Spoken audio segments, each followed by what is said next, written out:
Welcome to the Godly Business Podcast, where we discuss sales fundamentals with godly principles.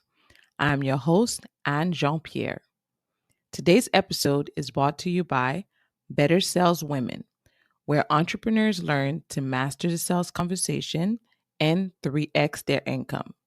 To learn more, visit bettersaleswomen.com. Good morning, and welcome to another episode of the Godly Business Podcast. Today's episode is going to be about a subject that I feel like is the biggest, if not the most, concern when it comes to sales, and that is the idea of overcoming objections. So today we're going to get right into it and talk about what it is that you can do, some of the things that you might be able to do to avoid some of the most common objections. And then if and when you do get some of those objections, how to navigate it. So the first thing we're going to go right into is how to avoid some of those objections in the first place. The and one of the ways to do that is by properly prospecting your potential clients, right?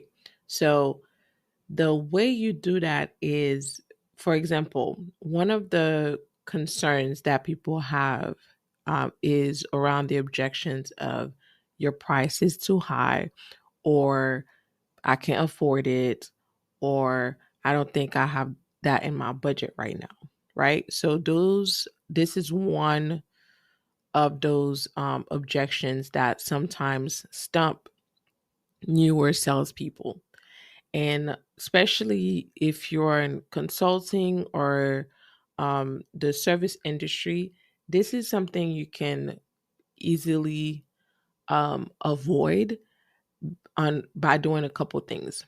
Now, obviously, depending on how the person came about to know you, they may not be aware of the services and what you offer and things like that, right? So they may have heard from you from a referral, word of mouth, and things like that. But the thing is, and nowadays, how everything is online, most people will look you up in order for them to find out about you, right? To learn who you are, what you're about, and things like that. So most businesses nowadays have a website, and in your website, we've talked about making different packages and having your pricing and things like that. Now, I don't always recommend to put your price flat out on your website, right? Because that's a different subject. But the reason why I don't recommend it is because every project is different. And sometimes the scope of the project that you're trying to work, you may need to find out more information before you give an actual price. So that's why sometimes I don't recommend putting your prices on your website. But depending on what kind of services you offer, it makes sense to have the prices on your site, right? So let's say you're a coach or consultant like I am. And, one of the challenges that you face is that people seems to always be concerned about your pricing. One of the ways to mitigate that is to have it to have a questionnaire, right? So let's say the person wants to have a consultation with you. On your consultation, you have a questionnaire to give them to have an idea of what their price point is, to have an idea of what their price range are, right? So you could put between 2,000 to 3,000, 4,000, and so on and so forth. So by doing that, automatically it gives the person an anchor to have an idea of, okay, this is around what my prices are. That will give the person an idea as well of like, okay, is this in my budget? It is or not, you know? So this is one way to kind of like help to reduce those price concerns and price questions, is because you're kind of already setting the tone of what your prices will be. And for those businesses that can automatically put the prices on there, I highly recommend having it there or having a range so that people can have a better idea of what your prices are, right?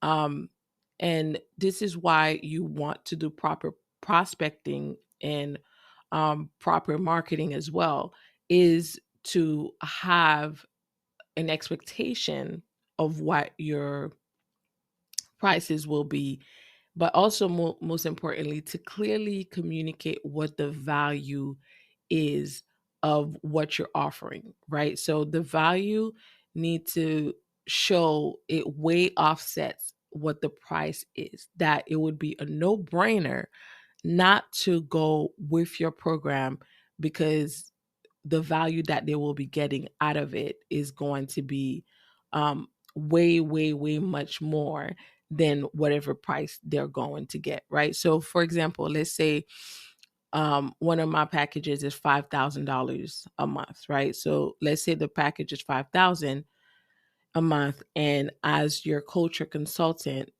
I can help you to triple or quadruple your income. So let's say your income used to be 5,000 a month, keeping with that same example, right? Your income on your own without coaching is 5,000. But now you paid for a program which is 5,000, however long the program is. Let's say it's 60 days or whatever.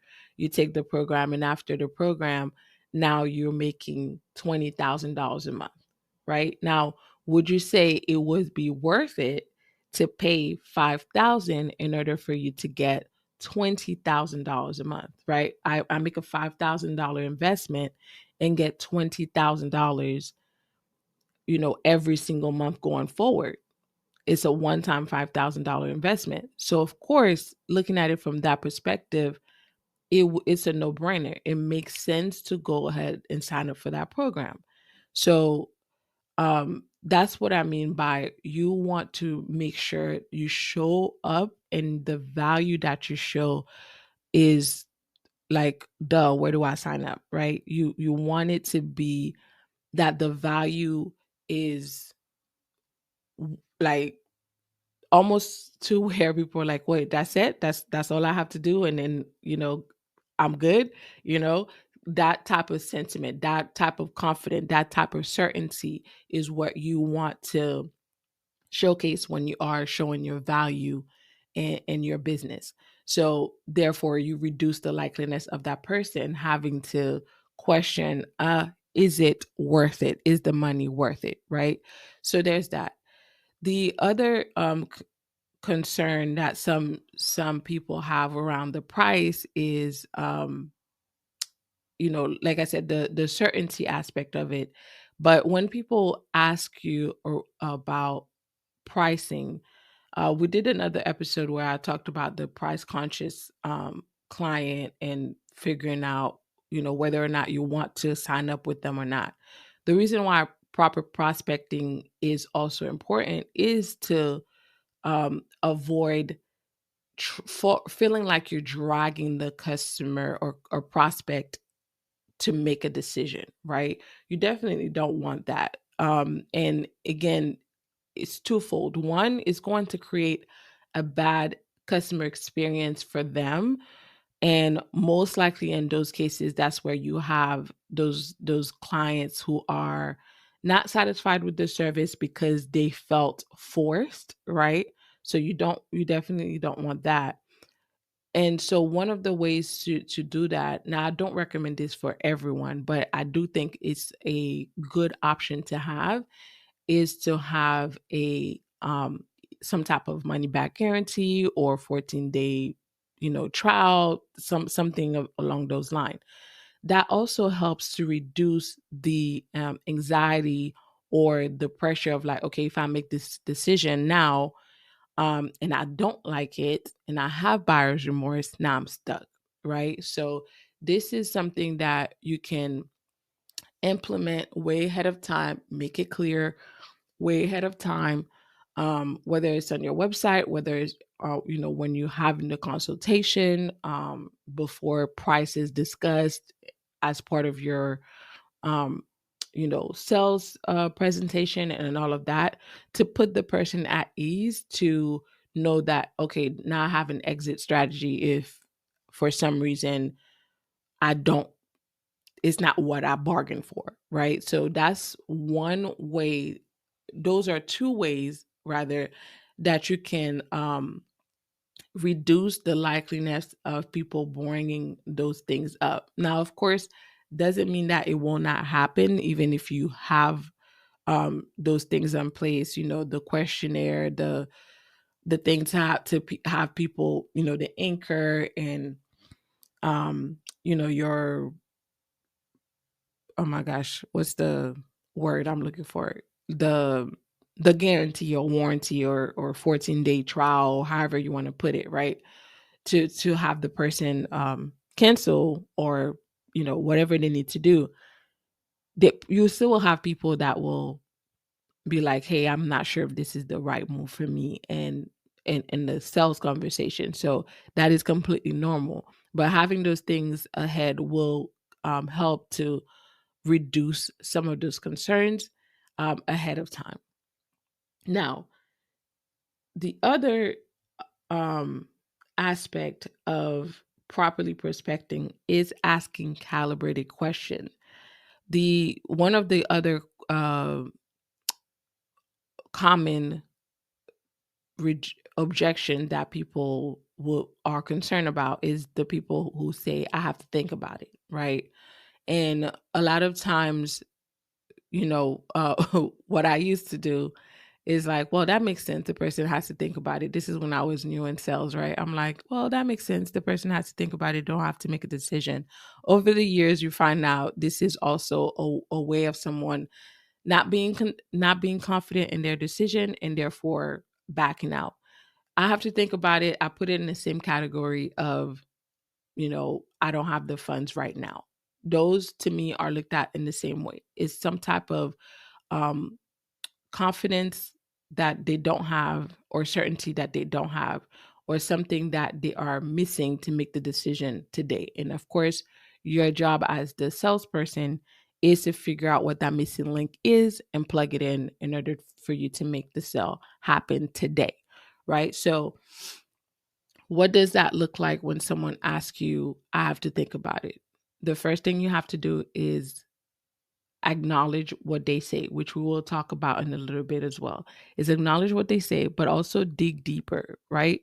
Ask them follow-up questions. This is why when you're doing your prospecting, it's good to do um to ask calibrated question. And this is also why I say building rapport is not just about asking how's the weather and your kids, right? It's not about that. It's asking very strategic question in order for you to have the information you need, so that when those objections come up, you have the information, you have some information that you can use to bring back up as part of what the conversation was, to get them back on track. What does that look like? So let's say this person says, I'm looking for a coach, um, and because I've been dealing with this issue for 5 years, I've tried XYZ, it didn't work, blah, blah, blah. I heard you're great at this, so I want to give it a try, right? So this is what the person told you. But yet, you go through the conversation, you realize, okay, I have the service, the service I have can definitely help this person. This person is the right customer. And I always start with that because, again, you have to make sure that what you offer align with the customer's needs, and what the customer needs are is something that you can actually meet. And this is your ideal client that you want to work with. That is important because if those two don't align, I don't think you should try to go for the sell. You should definitely refer them out, because at the end of the day, the experience is not going to be great for you nor for them. So making sure that you have the right prospect in front of you is important. Hence, calibrated questions.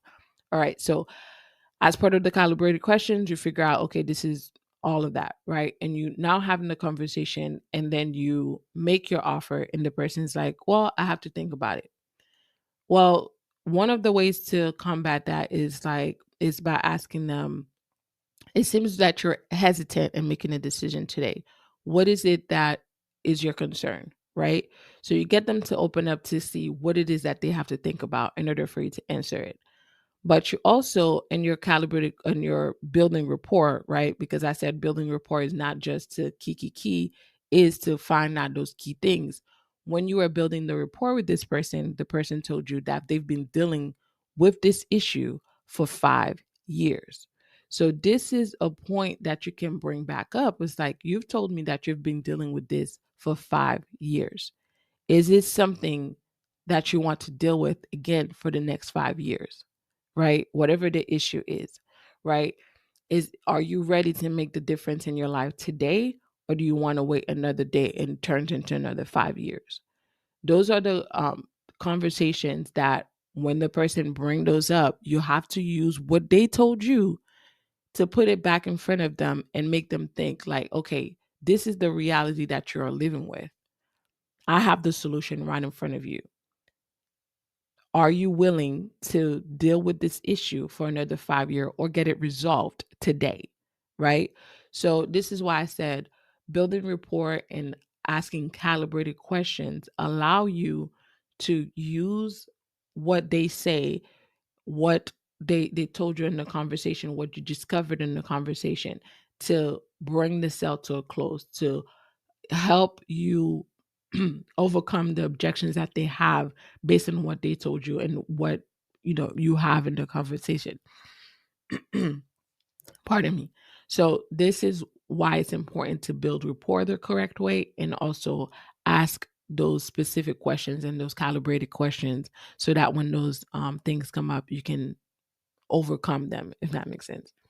All right, now I apologize. I had a cold, so I'm getting over that. So I'm really sorry if I keep taking deep breaths on y'all. All right. So the next thing is, now the question comes up, right? You did everything that you can to try to avoid those, and those questions come up. How do you navigate them? Like I said earlier, is you have to make sure you acknowledge what the concern is, right? You have to make them feel like they are heard. The last thing you want to do is, especially I've seen this with certain type A personality, right? You have your presentation and it feels like a script. So you have to go through A, B, C, D, not realizing that maybe you're not at step E yet, but the customer asks you while you're at step a question that you were going to cover on step E. Well, obviously, you shouldn't just ignore the customer and just be like, yeah, I'm going to get to that, right? That's not the best way to do that. One of the things I would encourage you to do is to insert step E whenever they bring that up, right? This is why I harp on the concept that sales is a conversation. You should be able to flow through the conversation. That's all you're doing, is having a conversation. So therefore, flow with the conversation. Don't be so rigid on your step one presentation, step two presentation.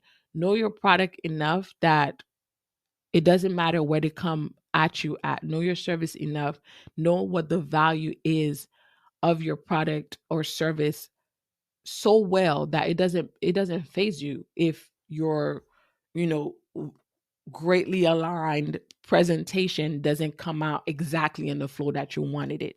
And this is why I'm against certain sales script, because people who are newer in sales and have a script tend to get flustered if things don't go exactly how you plan it. Well, guess what? In a conversation, things are not ever going to go exactly how you plan it. And that's why it's best to just have a strategy and have a flow and have an understanding and just move with it, so you can know how to deal with things and not be so rigid, if that makes sense. So there's that, is to always acknowledge what the customer say, and listen carefully to their concern, and then respond to their concern with true empathy.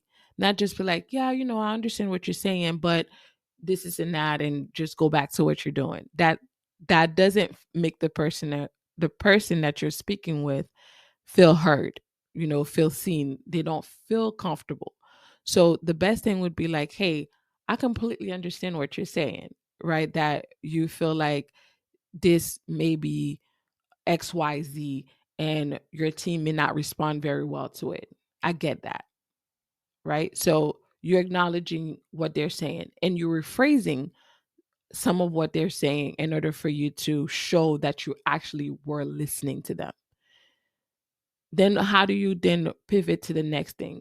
What you could say is, I have other customers who felt the exact same way you feel. Why is that important? By saying I have other customers who feel the exact same way you feel. Now, not only did you show the person that you hear them, you're showing that, hey, this is completely normal for you to feel that way. One, and I've also been there through that with other customers. I'm experienced in this. I've walked through, others have walked the same path and came out on the other end okay. So you will be as well. So that little line helps people a lot. Remember the thing I was telling you about how to build your package. When you're building your package, it's good to have three options. The best thing is to always have three options in your packages. And the reason being is most people go with the middle package. But it's not just that most people go with the middle package, is that when you put it that way, people say, okay, what should I do? What do most people do? People ask that all the time. What do most people do? And then you could say, okay, most people go with this. People feel more comfortable when more people do something, right? So then it gives you that confidence that, okay, this is how do I put this? This is a it's why do I keep blanking today? I apologize, but you get what I'm saying, right? It's backed up by numbers. It's backed up by the fact that if most people like it, then that therefore it should be it most likely is okay, right? So this is why you transition with that, and then you give them whatever the solution is. I completely understand how you would feel that way, and then you rephrase whatever they say, and it's like, most of my customers have felt this way, and then this is how we can address this concern is blah blah blah blah blah, whatever it is that your solution is that your service offers, right? So this is one of the ways you bring back the conversation and overcome that objection. Now, the thing is, most people think that asking the questions like, um, how would this work? Or like, um, I'm not sure if this is the right fit for me right now, as an objection. That's not an objection. All it is I need more information. That's what the person is telling you. Is like, hey, I I'm not quite sure yet. Give me more information, right? The same thing with I have to think about it is I'm not quite sure yet. Give me more information. Give me something that's going to build my confidence, right? That's going to increase my certainty in making this decision. That's what they're truly asking for. So if you're looking at it from that perspective and not just like, oh, um, this person is saying no because of what they said, they didn't flat out say no, right? It's one thing if the person's like, no, I'm not interested, right? Then it's like, okay, why are you here? Right? I rarely ever get someone in the sales that tells me like, no, I'm not interested. Like rarely, because most of the time you came to me, right? It's not like I'm door to door, right? I didn't just show up at your door. You either signed up for my consultation, you came to my office, you called me, you emailed me, you know what I mean? You signed up for something that I got your information from, right? So to say that you're not interested is something that's really rarely that I personally have found, right? So even if someone were to say something like that, I would come back with something along those lines. Oh, I'm sorry. On this whatever thing you signed up for, you said you were interested in this and that, package. What may have changed that you're no longer interested, right? So now you're bringing it back to make the person speak more, to find out based on the conversation how to get them back on track, because they're the one who said they were interested by filling out your package or whatever. So unless you're a door-to-door person, this is not something I think you will find often. But the point I'm making is most people do not say no outright. They will give you one of those objections, like I have to think about it, I'm not sure, and things like that, as their way of saying no without saying no. But oftentimes it's not really a no. It's, hey, I'm not sure. I need more information. And that's your job to give them the missing, to plug in that missing piece for them, to have that clarity, to bring the puzzle all together so they can see the bigger picture and be like, oh, okay, now I get it. Now I'm ready to go, you know? So these are some of the things that I wanted to share with you on overcoming objections, because I know this is one of the biggest, if not the biggest concern for most people when it comes to sales is, hey, how do I overcome objections? How do I deal with this, and how do I combat those? So I hope those tips were helpful to you. I hope you learned a lot from it. Let me know if you practiced them and what the results were for you. If you have questions, concern, or would like for me to speak and expand more on this particular subject, please feel free to send me a note, reach out, let me know what you would like for me to speak on more. I would love to help you as much as I can. And of course, I'm going to leave you with our verse. It's still the same verse anchored for this podcast is, I will instruct you and teach you in the way you should go. I will counsel you with my loving eye on you. Psalm 32:8. So just keep praying, keep asking. He will instruct, teach you, and counsel you, and give you all the advice that you need when you ask God. All right. So I hope you guys have an amazing rest of your week. God bless, and I will talk to you next week.